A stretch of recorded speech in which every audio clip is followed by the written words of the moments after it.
ክብር ለጌታ ይሁን። እኔ ደህና ነኝ። እንግዲህ አብዛኞቻችን እናቅዳለን።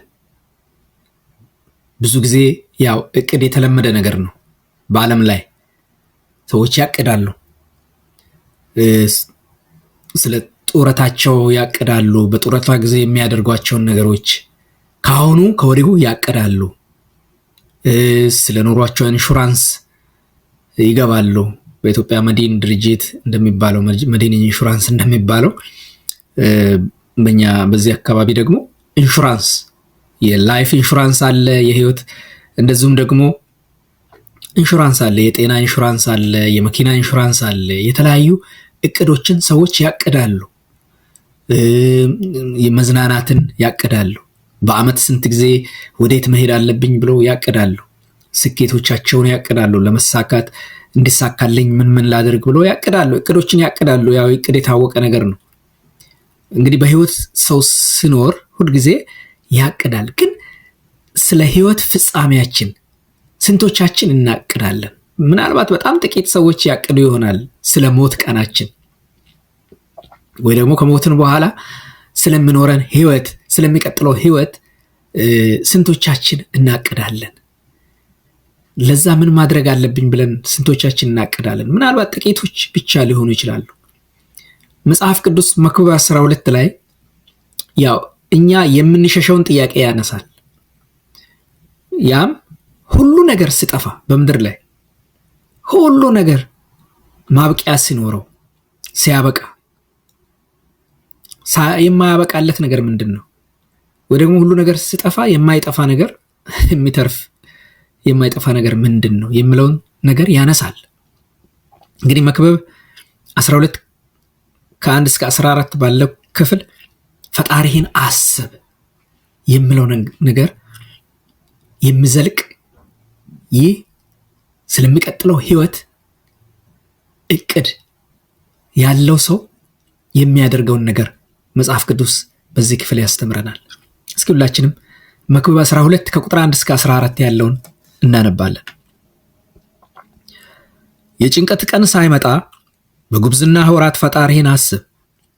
ደስ አሰኙም የምትላቸውም ዓመታት ሳይደርሱ ፀሐይና ብርሃን ጨረቃና ከዋክብትም ሳይጨልሙ ደመናትም ከዝናብ በኋላ ሳይመለሱ ቤት ጠባቆች በሚንቀጠቀጡበት ኃያላን ሰዎችም በሚጎብጡበት ጥቂቶች ሆነዋልና ፈጭታዎች ስራ በሚፈቱበት በመስኮትም ሆኖ የሚመለከቱ በሚጨልሙበት በአደባባይም ደጆቹ በሚዘጉበት ቀን የወፍጮ ድምፅ ስላሽ ከወፍ ድምፅ የተነሳ ሰው ሲነሳ ዜማም የሚጮሁ ሴቶች ልጆች ሁሉ ዝግ ስሉ ከፍ ያለውን ደግሞ ሲፈሩ ድንጋጤም በመንገድ ላይ ሲሆን ለውዝም ሲያብብ አንበጣም እንደ ሸክም ሲከብድ ፈቃድም ሲጠፋ ሰው ወደ ዘላለም ቤት ሲሄድ አለቃሾችም በአደባባይ ሲዞሩ የብር ድሪ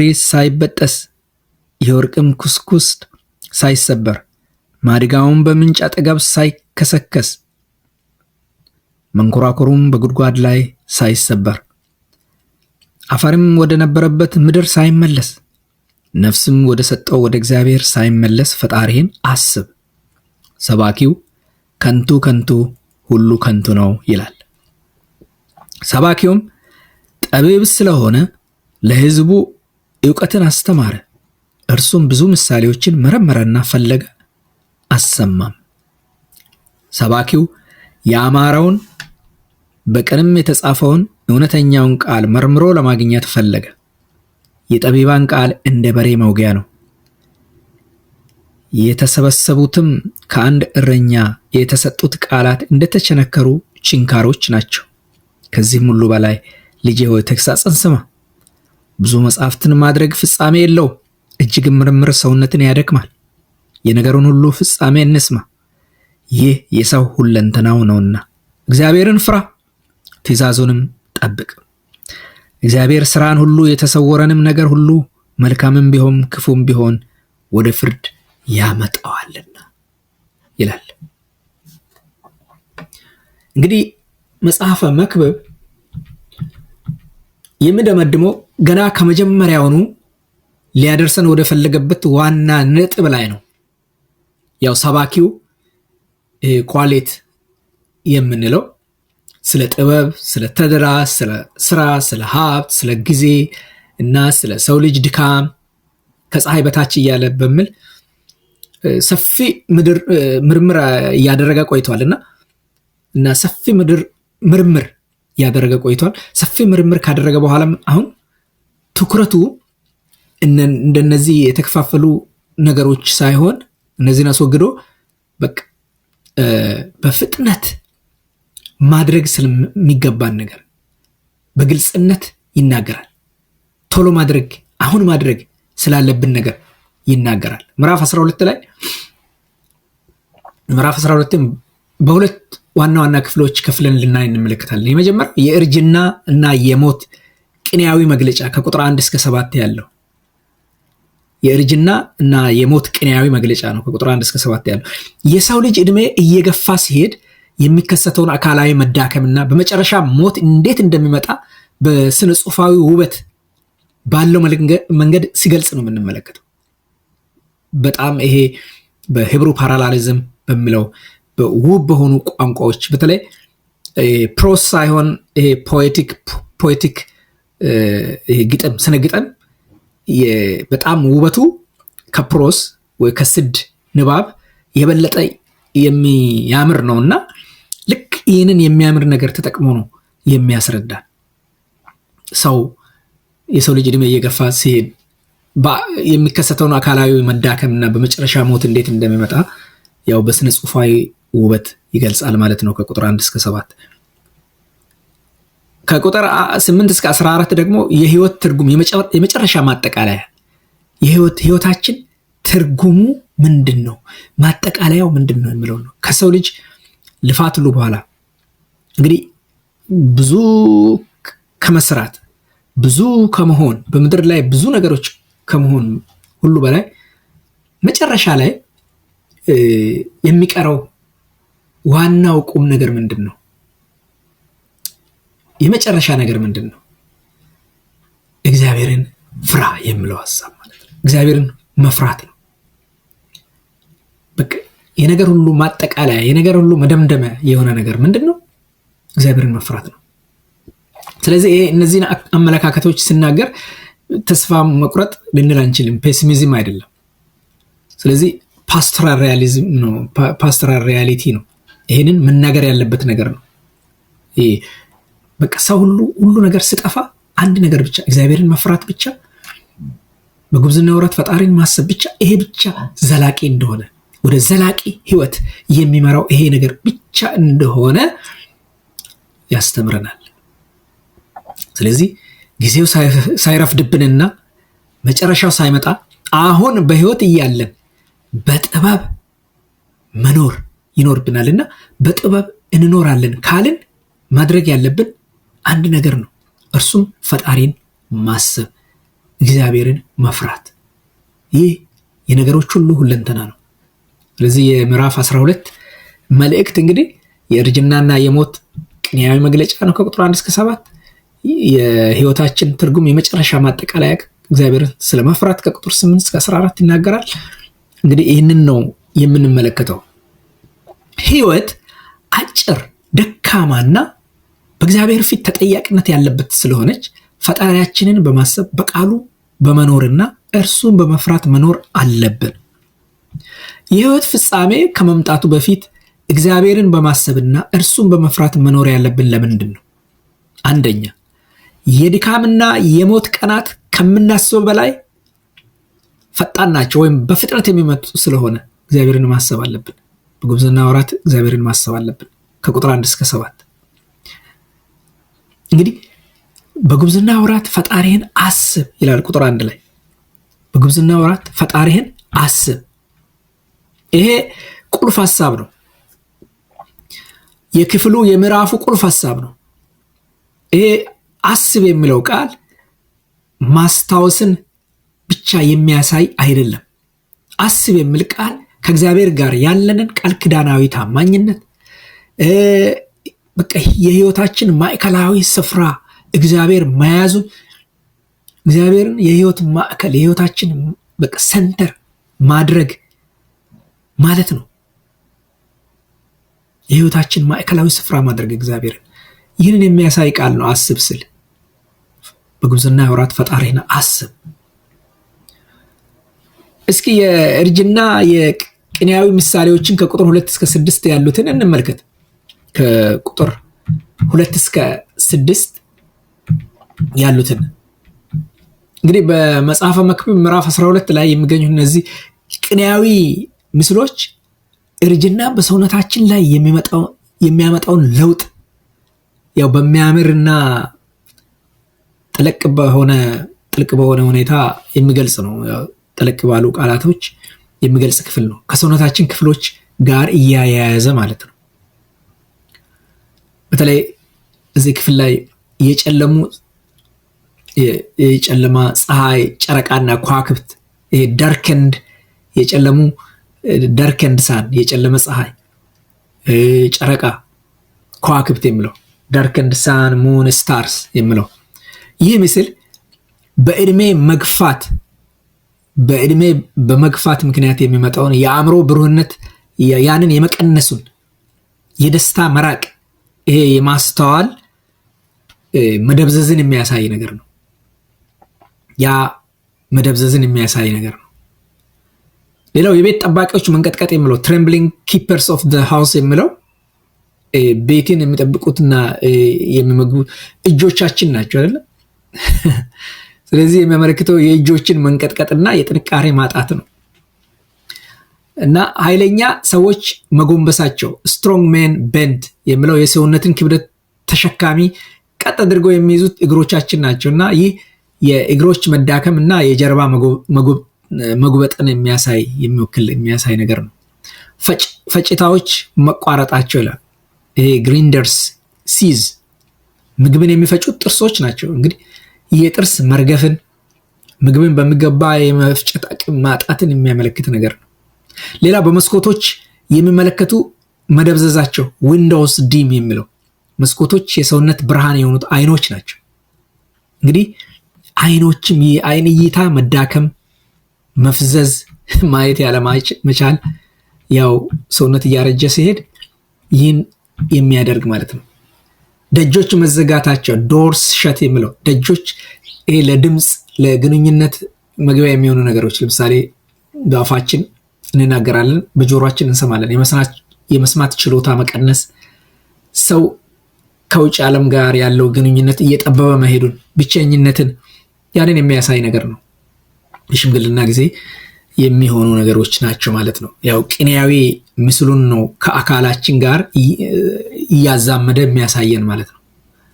እንደሰማነው ፀሐይ እና ከዋክብት መጨለም የአእምሮ ስሜት ያው የአእምሮ ደስታ የአእምሮ ስሜት አእምሮ ማሰብ ያለመቻል፣ የቤት ጠባቂዎች መንቀጥቀጥ የእጆች ችግር እንደሆነ አይተናል። የኃይለኛ ሰዎች መጎንበስ እግሮች እና ወገብ እንደሆነ አይተናል። ፈጭታዎች መቋረጥ ጥርሶች እንደሆነ አይተናል። የመስኮቶች መደብዘዝ አይኖች፣ የደጆች መዘጋት ጆሮ መስማት ችግር መደብዘዝ እንደሆነ አይተናል።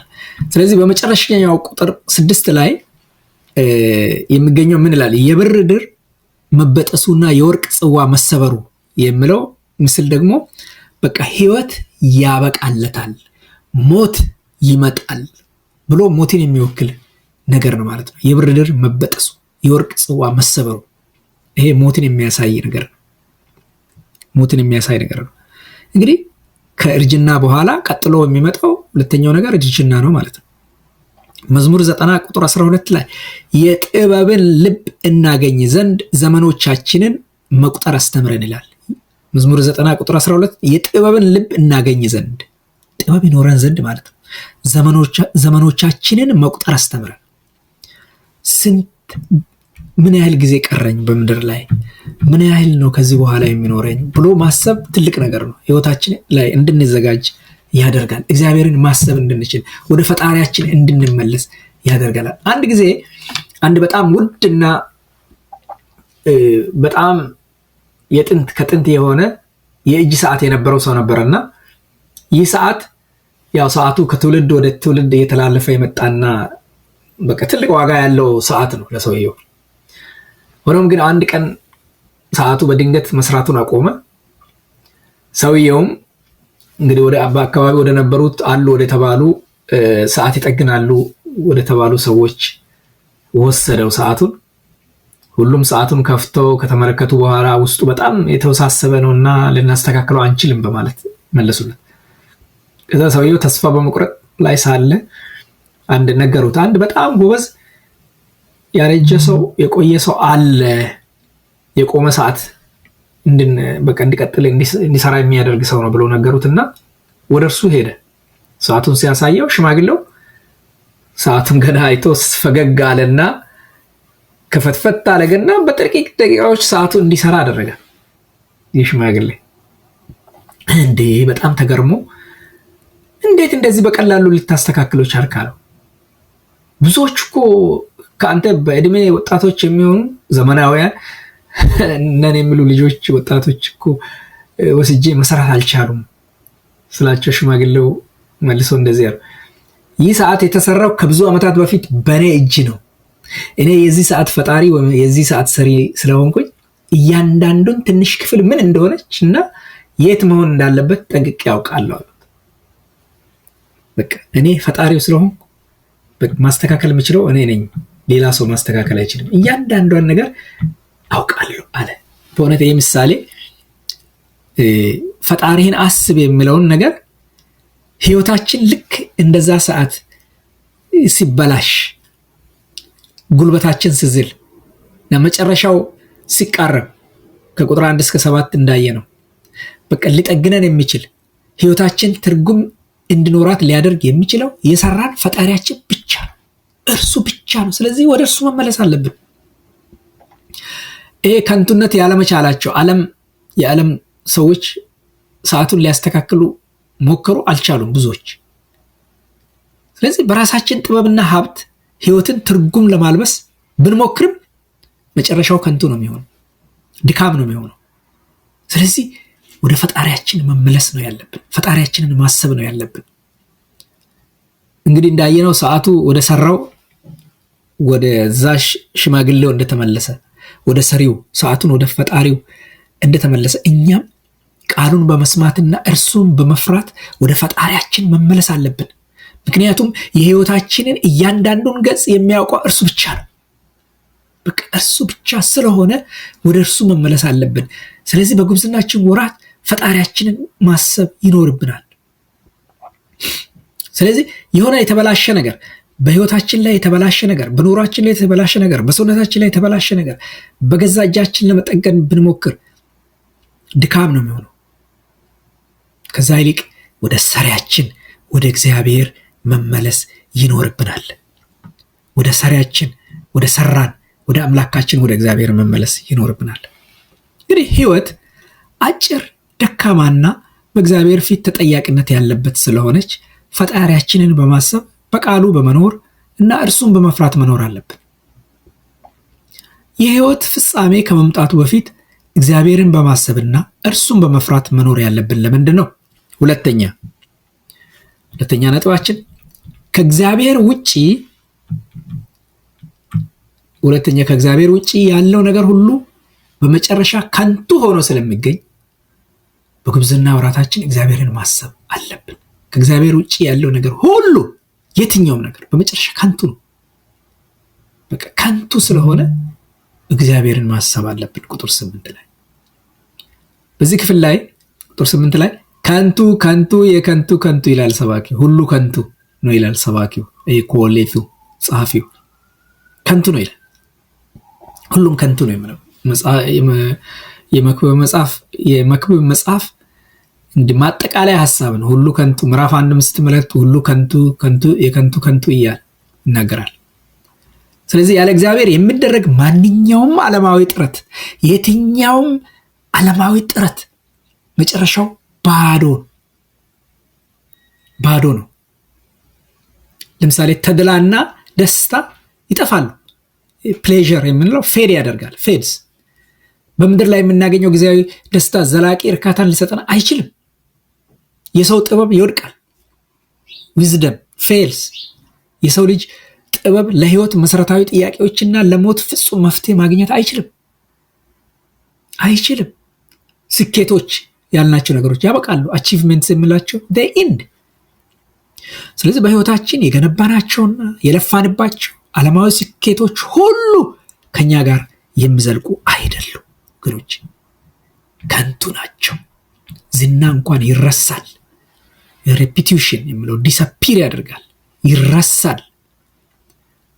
በሰው ዘንድ በሆነ ወቅት ላይ ተቀባይነትና ስም ያለን ከጊዜ ብዛት ያ እየደበዘዘና እየጠፋ እየተረሳ ይሄዳል።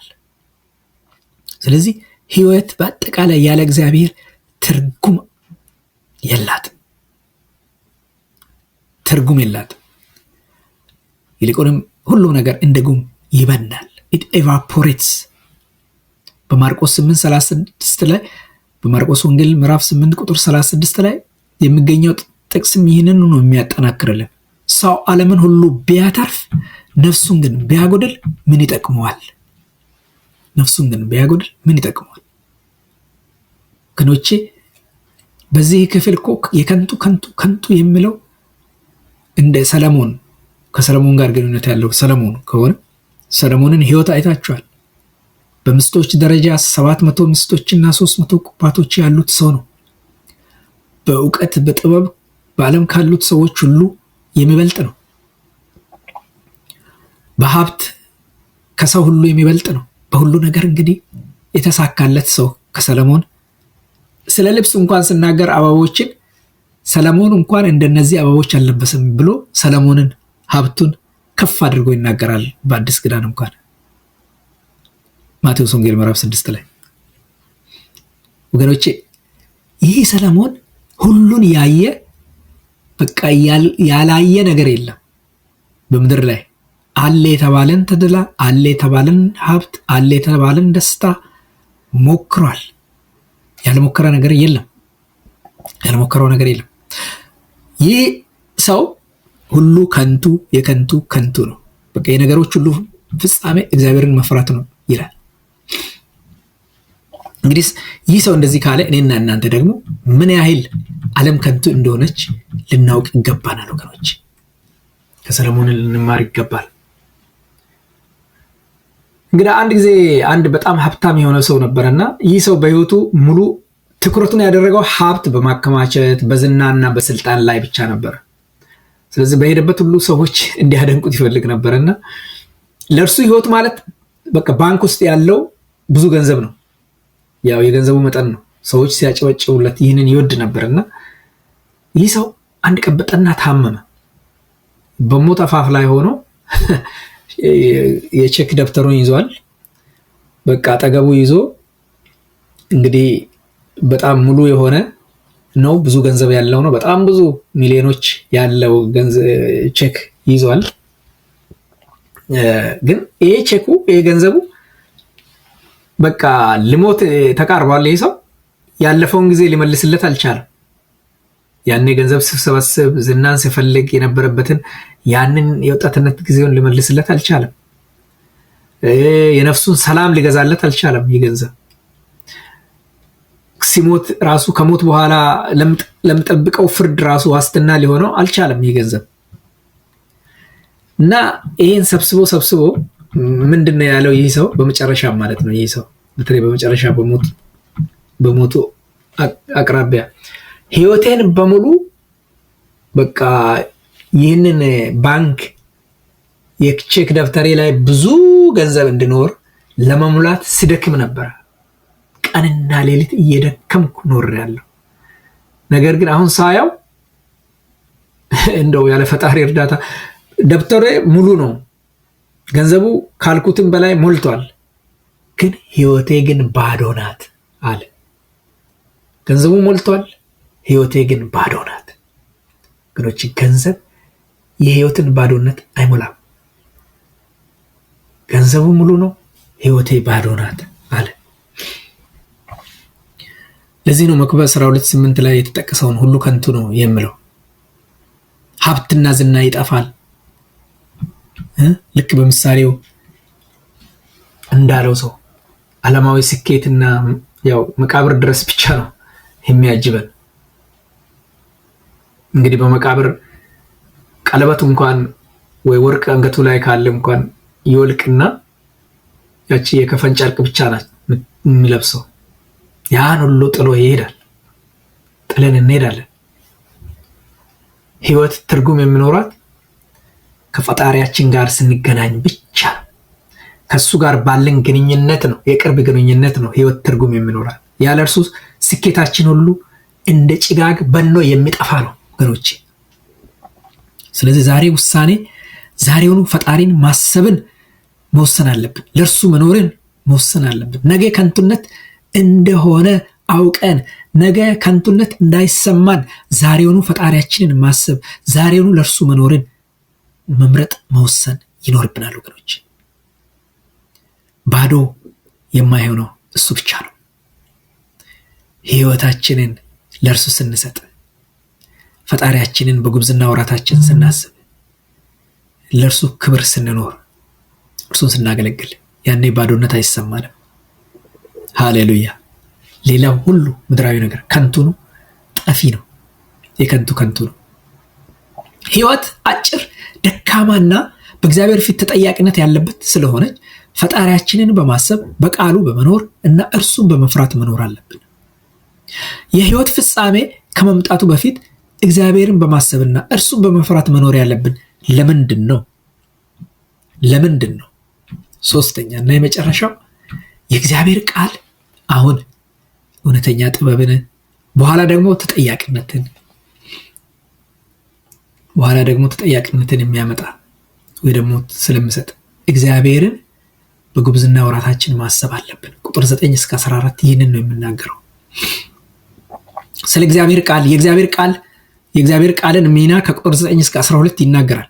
የጥበበኞች ቃል እያለ እንደ መውጊያ ነው ስል ወደፊት ሰዎችን በቃ የሚያነሳሳ ከእግዚአብሔር ጋር እንዲኖሩ የሚያነሳሳን ነው። መውጊያ እንደ መውጊያው የሆነ ያነሳሳል። ሰዎችን በቃ እንዲሮጡ ያደርጋል፣ እንዲበረቱ ያደርጋል፣ እንዲሄዱ ያደርጋል፣ ያነሳሳል። እንደተቸነከረ ችንካር ነው ይላል በዚህ ቁጥር ላይ። ያ ማለት ያጸናናል ማለት ነው። እንደተቸነከረ ችንካር የእግዚአብሔር ቃል ያጸናል፣ እስከ መጨረሻው እንድንጸና ያደርጋል። ስለዚህ ብዙ መጽሐፍትን መረጃ ይሰጣሉ። መጽሐፍትን መመርመር ባዶነት ነው። የእግዚአብሔር ቃል ግን ህይወትን ይለውጣል፣ ህይወትን ይሰራል። ህይወታችንን የሚሰራ ነው የእግዚአብሔር ቃል። ቃሉ ይለውጣል፣ ቃሉ ህይወት ይሰጣል። የእግዚአብሔር ቃል የእግዚአብሔር መንፈስ ያለበት ነው። እግዚአብሔር እስትንፋሱን እፍ ያለበት ነው። ነፃ የሚያወጣ የእግዚአብሔር ቃል ነው። ካለንበት ነገር ውስጥ የሚያወጣን የእግዚአብሔር ቃል ነው። የልብን ስሜት የሚመረምር የእግዚአብሔር ቃል ነው። የእግዚአብሔር ቃል ያፈርሳል፣ ይተክላል፣ ይጠግናል መልሶ የእግዚአብሔር ቃል። ስለዚህ በእውነት ወገኖቼ ወደ እግዚአብሔር ቃል እንቅረብ። ይህ የእግዚአብሔር ቃል በቃ የሚያነሳሳን፣ የሚያጸናን፣ ህይወት የሚሰጠን የእግዚአብሔር ቃል ዕለት ዕለት ስለሚያስፈልገን ወደ እግዚአብሔር ቃል ዕለት ዕለት ልንጠጋ ያስፈልጋል። ዕለት ዕለት ቃሉን ልንመገብ ያስፈልጋል። ቃሉ መመሪያችን እንዲሆን ልንፈቅድለት ይገባል ወገኖቼ። ከቃሉ ውጪ ሌላ ነገር ለመፈለግ መሄድ የለብንም። ሁሉ ነገር የሚመረመረው በቃሉ ነው። ትንቢት የሚመረመረው በቃሉ ነው። ብዙ መንፈሳዊ ስጦታዎች ሁሉ የሚመረመሩት ሐሰተኞችን ለይተን የምናውቅበት ትልቁ መንገድ የእግዚአብሔር ቃል ነው። የእግዚአብሔር ቃል እውነት ነው።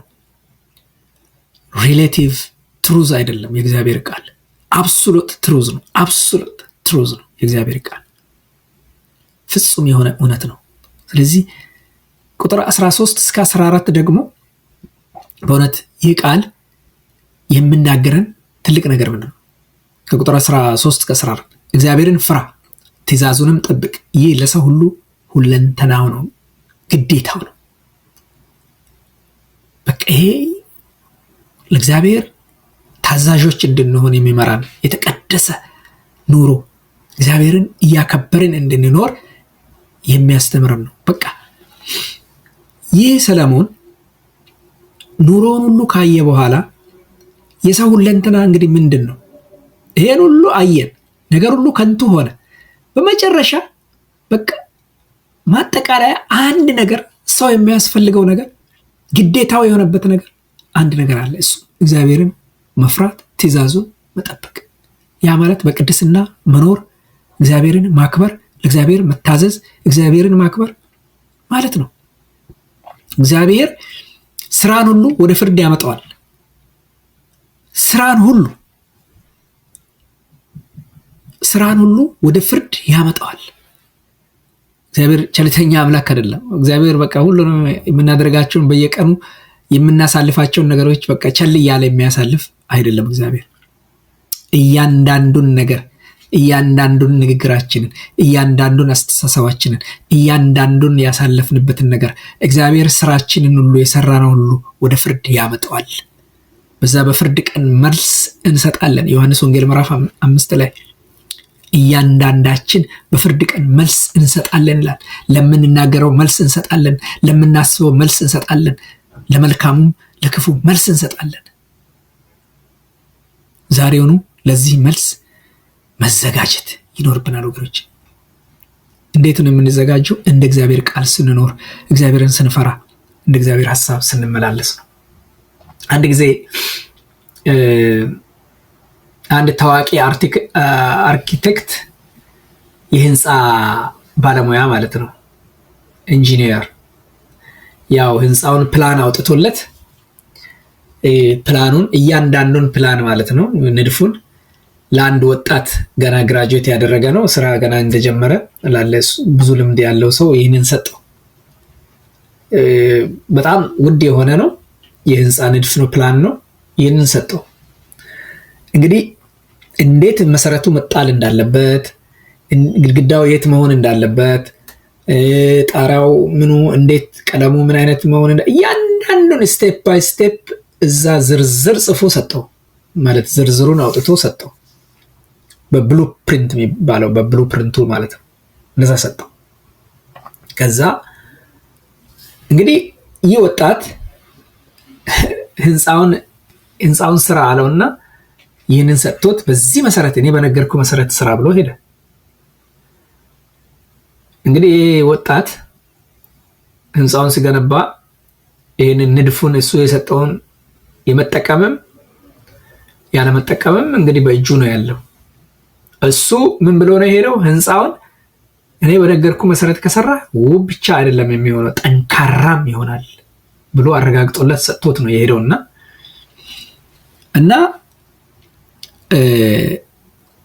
ህንፃው ተገንብቶ ሲያልቅ ደግሞ እኔ መጥቼ ምርመራ ኢንስፔክሽን አደርጋለሁ አለ። ያው ለኢንስፔክሽን እንደሚመጣ ነገረው።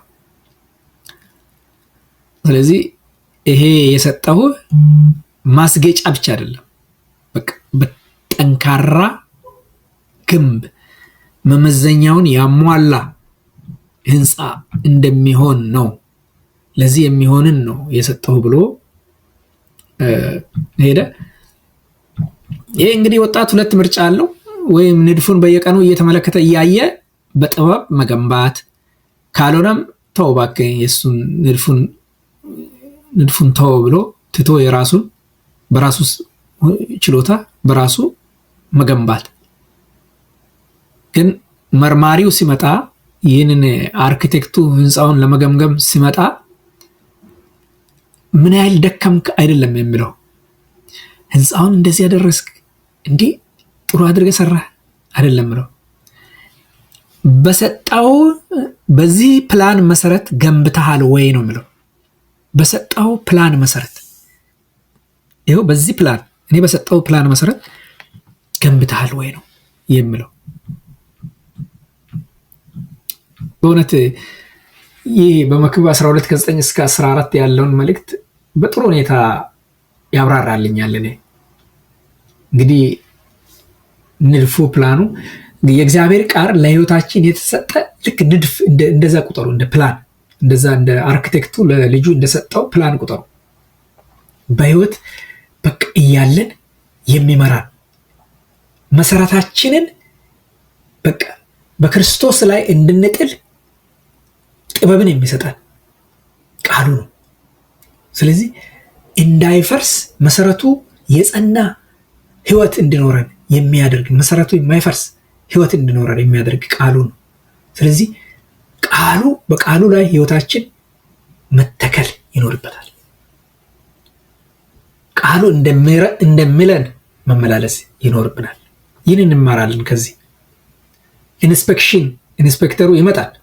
ስለዚህ ህይወታችን ተገንብቶ ሲያልቅ ፍጻሜያችን ሲመጣ እግዚአብሔር በቃሉ መሰረት ይመረምረናል።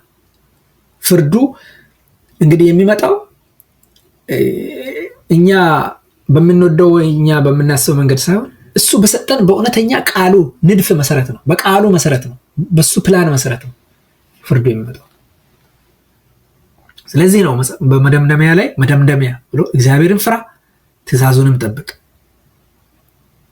ስለዚህ አሁን እንግዲህ በጥበብ እንድንገነባ የሚረዳን ትልቅ ነገር እግዚአብሔርን መፍራት ነው። በእግዚአብሔር ትእዛዝ በእግዚአብሔር ቃል መሰረት መኖር ነው። ምክንያቱም እግዚአብሔር ስራን ሁሉ ወደ ፍርድ ያመጣዋል። ወገኖች ስራን ሁሉ ወደ ፍርድ ያመጣዋል። ከኢየሱስ ክርስቶስ ጋር አገናኝተን ክፍሉን ስንመለከት ከሰለሞን የሚበልጥ እዚህ አለ የሚል እንግዲህ ኢየሱስ ክርስቶስ ከሰለሞን የሚበልጥ ነው። በጥበብ ቢሆን በሁሉም ከሰለሞን ይበልጣል። ፍጹም የታዘዘ ለአብ በቃ በፍጹምነት ለአብ የታዘዘ እርሱ ነው። እንግዲህ ለአብ እኛም መታዘዝ እንዳለብን አይደል? ግን እርሱ በፍጹምነት የታዘዘ ነው ኢየሱስ ክርስቶስ። እኛ ፍርድን በተስፋ እንድንጠብቅ ያደረገን ነው። የኛን ሞት ተጋፍጦ ማለት ነው። የኛን ፍርድ የተጋፈጠልን ነው። ዮሐንስ 17:4 ላይ እኔ ላደርገው የሰጠኝን ስራ ፈጽሜ አከበርኩ የሚለውን ለዚህ ነው።